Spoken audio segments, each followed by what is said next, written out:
Hello everyone, मैं हूँ आपकी zoology वाली madam. In the previous video we discussed the parts and the structure of the respiratory system in detail.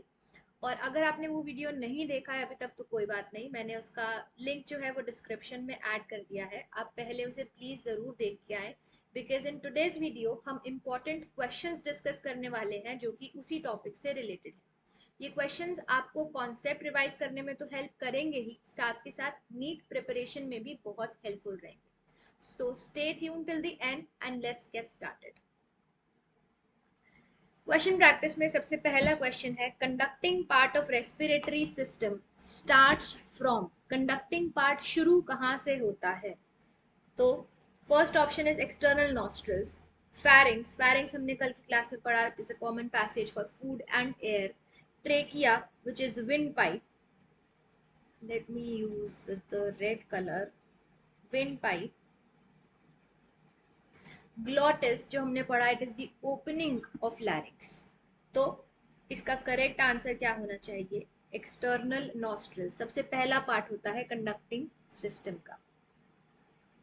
Next question, during exhalation in human the route of air is. Exhalation सबसे पहले जब भी हम question पढ़ते हैं तो question में जो भी इंपॉर्टेंट वर्ड्स हमें लग रहे होते हैं जो एग्जैक्टली क्वेश्चन में पूछा गया है उसको या तो आप अंडरलाइन कर लेंगे या चाहेंगे तो सर्कल कर लेंगे. एक्सेलेशन के टाइम पर रूट ऑफ एयर क्या रहता है? तो एक्सेलेशन शुरू होगी फ्रॉम लंग्स टू एटमॉस्फेयर. तो लंग्स में सबसे अंदर वाला पार्ट सबसे पहले आ जाना चाहिए, एल्वियोलाई. फर्स्ट ऑप्शन देखेंगे, पहले लिखा है external nostrils, cut. Second option में भी शुरू किया है एक्सटर्नल नॉस्ट्रल से. ऐसे ऑप्शंस में टाइम वेस्ट नहीं करना है ड्यूरिंग नीट एग्जाम. थर्ड और फोर्थ में अब हमें आगे पढ़ना है क्योंकि सबसे पहले एल्वियोलाई दिया है. एल्वियोलाई के बाद अगर हम उल्टा चलते हैं रेस्पिरेटरी पैसेज में तो क्या आते हैं? ब्रोंक्यूल्स या फिर ट्रेकिया. Obviously bronchioles. तो हमारा ऑप्शन बन जाएगा थर्ड ऑप्शन. एल्वियोलाई से bronchioles, bronchi, trachea, लैरिंग्स, pharynx, nasal cavities and external nostrils. Next, breathing and exchange. Breathing is exchange of gases between. Breathing जिसको हमने बोला लास्ट वीडियो में हमने पढ़ा पल्मोनरी वेंटिलेशन भी बोला जाता है. इसमें एक्सचेंज ऑफ गैसेस होता है between what? Atmospheric air and lungs या फिर लंग्स एंड एटमॉस्फेरिक एयर. तो पहला ऑप्शन कह रहा है atmospheric air and blood. No. Atmospheric air and lungs, yes. Lungs and blood, tissue and blood, no. Next question, both human lungs are covered by dash layered pleura. Pleura या pleural membrane हमने पढ़ी थी, double layered होती है, outer parietal and inner visceral pleura. तो it is a double layered membrane which is, ये भी एक एनसीईआरटी की लाइन है जिसपे क्वेश्चन आया हुआ है in the form of fill in the blanks. तो एनसीईआरटी की हर एक लाइन को अच्छे से फोकस करके कॉन्सेंट्रेट करके पढ़ेंगे.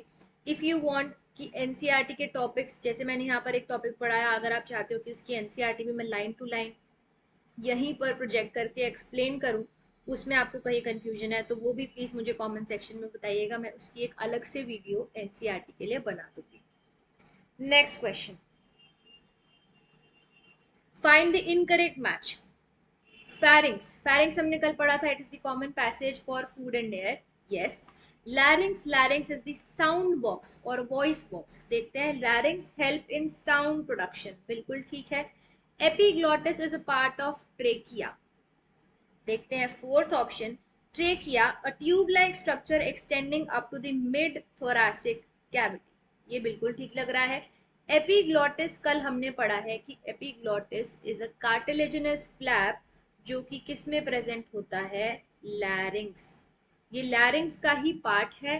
लैरिंग्स की ओपनिंग ग्लॉटिस को कवर करता है एक फ्लैप लाइक स्ट्रक्चर जो कि इलास्टिक कार्टिलेज का बना है.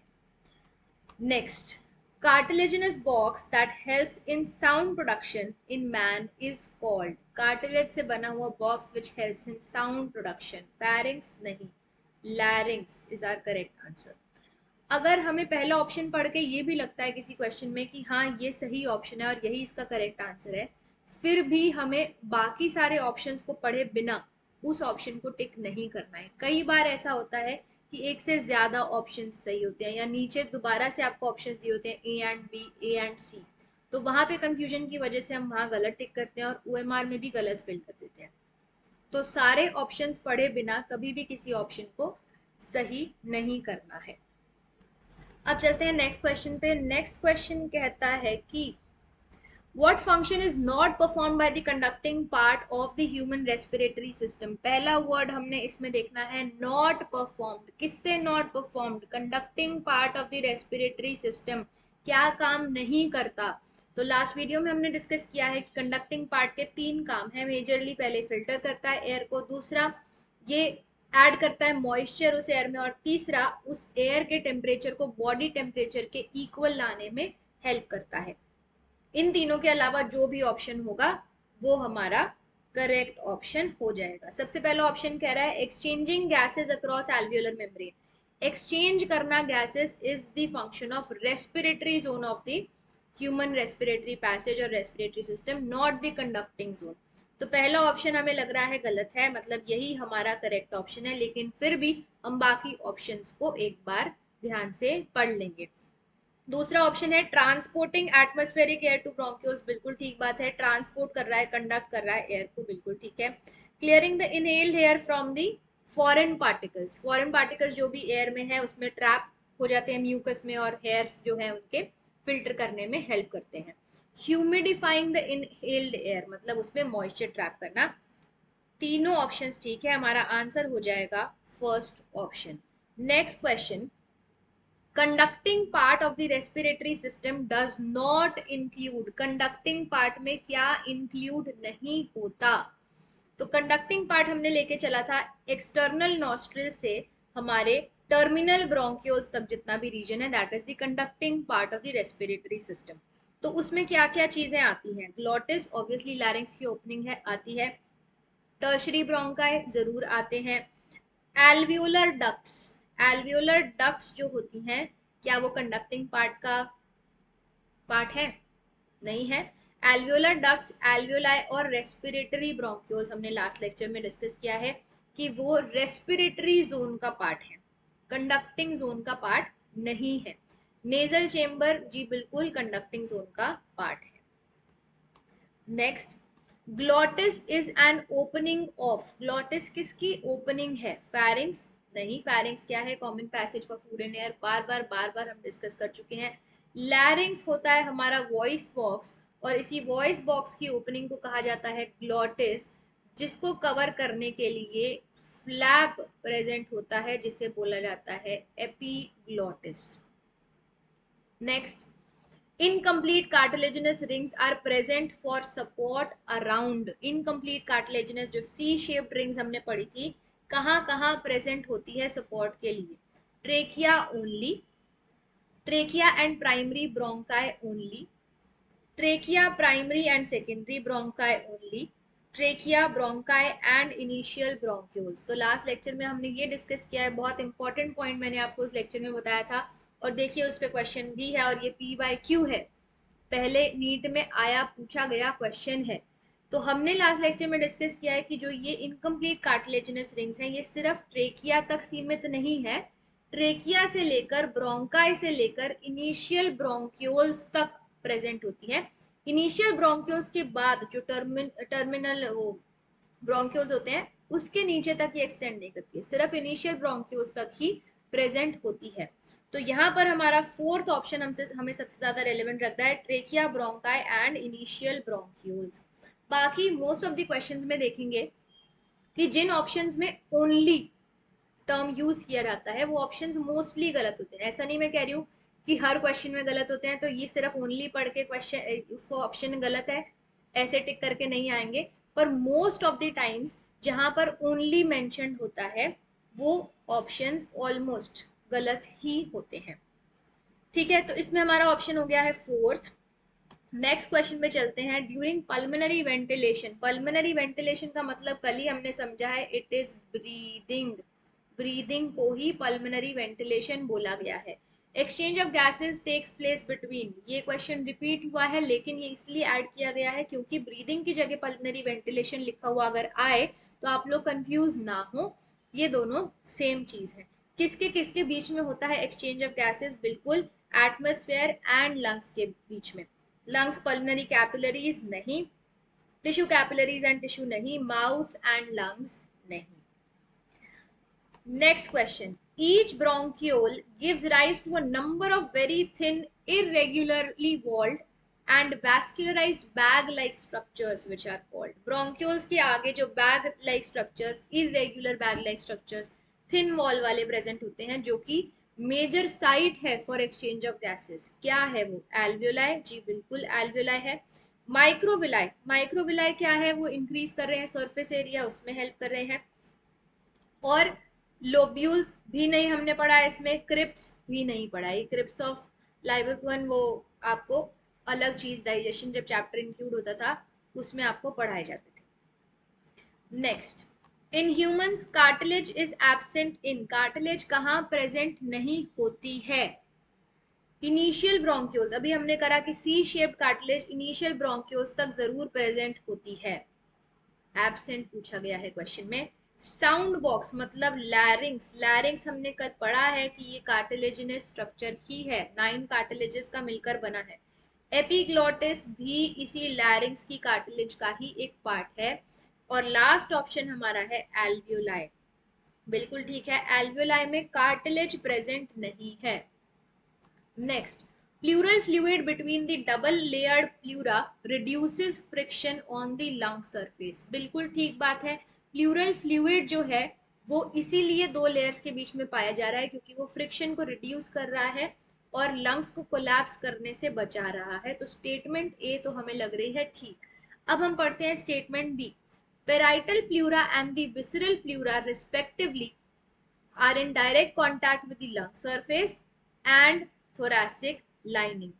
अब रिस्पेक्टिवली टर्म आता है तो मतलब जो पहला टर्म लिखा है पेराइटल प्लूरा, उसके लिए पहली लोकेशन है contact with the lung surface. तो कल ही हमने पढ़ा है कि पेराइटल प्लूरा जो है वो बाहर वाली है, आउटर है, और विसरल प्लूरा जो है वो इनर है.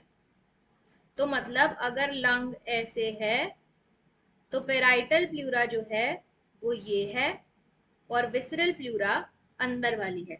तो अंदर वाली जो लेयर है that will be in close contact with the lung surface. ये भी मैंने आपको लेक्चर में बताया हुआ है. और पेराइटल प्लूरा जो है वो बाहर की चीजों के ज्यादा क्लोज कांटेक्ट में होंगी, जैसे कि रिब्स है या स्टर्नम है या थोरैसिक चेम्बर की अगर बात की जाती है, वो ऑप्शंस में होते हैं तो उसके ज्यादा कांटेक्ट में होंगी. तो सेकेंड स्टेटमेंट जो है दैट इज रॉन्ग. अगर ये उल्टा दिया होता कि parietal pleura is in direct contact with the thoracic lining and visceral is in contact with the lung surface, तो ये ऑप्शन ठीक हो जाता. तो यहाँ पर ऑप्शंस देखते हैं. हमारा ऑप्शन बनेगा only statement B is incorrect. ये ऑप्शंस में भी कभी कभी सीधा नहीं देते हैं, A is correct, B is correct. तो ये भी थोड़ा सा ऐसा ऑप्शंस दिए जाते हैं तो इनको भी ध्यान से पढ़ के टिक करना होता है. Next, primary site for exchange of respiratory gases in humans is. Major site या प्राइमरी साइट जहां पर रेस्पिरेटरी एक्सचेंज होता है गैसेस का, क्या है वो? ट्रेकिया नहीं, ट्रेकिया कंडक्टिंग पार्ट है. ब्रोंका या ब्रोंकास ये भी कंडक्टिंग पार्ट है. Primary bronchiole is also a conducting part. फिर आता है हमारे पास alveoli, major site for exchange of gases. During swallowing, glottis can be covered by a dash flap called epiglottis. NCERT की डायरेक्ट लाइन है, question में आई हुई है. During swallowing, glottis can be covered by. पहला तो हमें पता है एपिग्लॉटिस. एपिग्लॉटिस हमने अभी पढ़ा कि वो बार बार पढ़ा हमने, कार्टिलेज है, कार्टिलेज है, कार्टिलेज है. तो फर्स्ट ऑप्शन और थर्ड ऑप्शन गलत हो जाता है क्योंकि यहाँ पर मसल्स का जिक्र किया गया है. अब एपिग्लॉटिस जो है that is thin elastic cartilage. ये भी मैंने आपको अपनी वीडियो में बताया हुआ है. जितने भी आप देखेंगे क्वेश्चंस यहाँ पर है वो सब मैटर वीडियो में इंक्लूडेड है. तो वीडियो देखनी इसीलिए इम्पोर्टेंट है. उसी के बाद आप ये क्वेश्चंस कर पाएंगे और क्वेश्चंस कर पाएंगे तो ही आपकी नीट के लिए प्रैक्टिस हो पाएगी. Next question. Outer pleural membrane is found in close contact. देखिए दोबारा आ गया है with all of the following except. Except को यहाँ पर अंडरलाइन या सर्कल कर लेंगे. तो आउटर प्लूरल मेम्ब्रेन सबके क्लोज कांटेक्ट में है एक्सेप्ट, तो हमें ऑप्शंस में ढूंढना है कि किसके क्लोज कांटेक्ट में नहीं होगी। अभी मैंने आपको बताया जो पेराइटल या आउटर प्लूरा होगी डायाफ्राम के कांटेक्ट में होगी क्योंकि वो बाहर की तरफ है, रिब्स भी बाहर की तरफ है, उसके कांटेक्ट में होगी। लंबर वर्टिब्रे, लंबर वर्टिब्रे कहाँ होती है बेटा? लंबर वर्टिब्रे मिलती है लोअर एब्डोमेन, पीछे की साइड लोअर बैक में मिलती है, लोअर बैक में लंबर वर्टिब्रे होती है। हम अगर थोरैसिक कैविटी की बात करते हैं तो थोरैसिक कैविटी बनी होती है थोरैसिक वर्टिब्रे से, ठीक है। अब यहाँ पर नेक्स्ट आता है स्टर्नम। स्टर्नम जो है वो है हमारी ब्रेस्ट बोन जो कि वेंट्रल पार्ट बना रही है थोरैसिक कैविटी का। हमने लेक्चर में डिस्कस किया जो पीछे वाला डॉर्सली थोरैसिक कैविटी या थोरैसिक चेम्बर जो है वो बना है वर्टिब्रल कॉलम से, वेंट्रली बना है स्टर्नम से, लेटरली बना है रिब्स से, and it is closed below by diaphragm. तो लंबर वर्टिब्रे इनमें कहीं इंक्लूड नहीं हो रहा है। नेक्स्ट, respiration is an anabolic process which leads to the formation of carbon dioxide। पहले बोल रहा है एनाबॉलिक प्रोसेस, तो एनाबॉलिज्म कैटाबॉलिज्म सबको क्लियर होना चाहिए। कैटाबॉलिज्म क्या है? डिस्ट्रक्टिव पाथवे है, जब एक बड़े मॉलिक्यूल को तोड़ा जा रहा है इनटू छोटे छोटे पार्ट्स, तो that is called catabolic reaction या कैटाबॉलिज्म। एनाबॉलिक रिएक्शंस या एनाबॉलिज्म में क्या होता है? जब छोटे छोटे मॉलिक्यूल्स को मिला के ज्वाइन करके एक बड़ा कंपाउंड बनाया जाए, दैट इज एनाबॉलिक। रेस्पिरेशन हमने वीडियो में पढ़ा है कि it is the breakdown of glucose to form energy. क्योंकि ये ब्रेकडाउन है, डिस्ट्रक्टिव पाथवे है, तो it is a catabolic process. Catabolic है ना कि ये एनाबॉलिक है, तो स्टेटमेंट ए तो हो जाती है गलत। अब हम आते हैं स्टेटमेंट बी पे। During respiration CO2 produced by the cells is released out. Respiration के दौरान सेल्स में जो CO2 बन रही है उसको बाहर निकाल दिया जाता है, बिल्कुल निकाल दिया जाता है। तो हमारे पास स्टेटमेंट ए तो गलत है लेकिन स्टेटमेंट बी जो है वो सही है। तो हमारे पास ऑप्शन बनता है D, only statement A is incorrect. बिल्कुल ठीक है। नेक्स्ट क्वेश्चन की तरफ चलेंगे। True vocal cords are located above the false vocal cords and participate in sound production. True vocal cords false vocal cords के ऊपर प्रेजेंट होते हैं। तो अगर आप वीडियो देखेंगे तो आपको जरूर पता लगेगा कि फॉल्स वोकल कॉर्ड्स जो हैं वो ट्रू वोकल कॉर्ड्स के ऊपर प्रेजेंट होते हैं, उनको सपोर्ट और प्रोटेक्शन प्रोवाइड करने के लिए। तो ये स्टेटमेंट सिर्फ इसी वजह से हो जाती है गलत। सेकेंड स्टेटमेंट बोल रही है false vocal cords are located above the true vocal cords and do not participate in sound production. बिल्कुल सही बात है, false vocal cords true vocal cords के ऊपर प्रेजेंट होते हैं और इनका साउंड प्रोडक्शन में कोई रोल नहीं होता है। तो हमारे पास स्टेटमेंट बी जो है it will be very very right. तो यहाँ पे ऑप्शन हमारा क्या बनता है? C option, only B is correct. Next question देखेंगे तो आपको आइडेंटिफिकेशन के लिए, जैसा कि मैंने आपको वीडियो में बताया था वीडियो लेक्चर में, कि जो भी एनसीईआरटी के डायग्राम्स हैं उनकी लेबलिंग्स को वहां से हटा के ABCD मेंशन कर दिया जाता है और आपसे पूछ लिया जाता है कि इसको लेबल करो, ये क्या है। सेम इसी क्वेश्चन में पूछा गया है कि जो स्ट्रक्चर एक्स मार्क्ड है वो क्या है। तो एक्स हम देखेंगे यहाँ पर बिल्कुल एनसीईआरटी का डायग्राम है। दिस इज लैरिंग्स, यहाँ पे दिखाया लैरिंग्स के ऊपर ये छोटा सा पार्ट है एपिग्लॉटिस, ये हमारी ट्रेकिया है, ट्रेकिया डिवाइड कर रही है ब्रोंकाई में, यहाँ पर हमारी इनकम्प्लीट कार्टिलेजिनस रिंग्स हैं। तो एक्स आपसे पूछा गया है, एक्स इज आर लैरिंग्स और वॉइस बॉक्स। तो ऑप्शन हमारे पास आ जाता है सी। तो ये थे आज के लिए क्वेश्चंस। अब मैं आपको कुछ क्वेश्चंस ऐसे दे रही हूँ, 2-3 क्वेश्चंस हैं जो कि आप खुद से ट्राई करेंगे और इसके आंसर्स कमेंट बॉक्स में जरूर लिखेंगे अगर आप इन्हें सॉल्व कर पाते हैं। सबसे पहला क्वेश्चन है, thoracic chamber is dorsally and ventrally formed respectively by। तो ये क्वेश्चन आप मुझे इसका आंसर बिल्कुल कमेंट सेक्शन में जरूर बताइएगा। मैं कमेंट सेक्शन रीड करती हूँ। और दूसरा क्वेश्चन आपके लिए है कि at the level of which vertebrae trachea divides into right and left primary bronchi in humans. जिन बच्चों ने वीडियो देखा है, वीडियो लेक्चर देखा है, उनको इसका आंसर जरूर आएगा। जिन बच्चों का लेक्चर रह गया है वो प्लीज डिस्क्रिप्शन में से लिंक चेक करें और उस लेक्चर को पहले सुने, फिर इन क्वेश्चंस को सॉल्व करें। जरूर सबसे ये क्वेश्चन सॉल्व हो जाएंगे। आपकी इन वीडियो लेक्चर से नीट की तैयारी बहुत ही अच्छे से हो जाएगी, this is my guarantee. Thank you so much. आज के लिए इतना ही। नेक्स्ट लेक्चर में हम इसी चैप्टर को आगे पढ़ेंगे।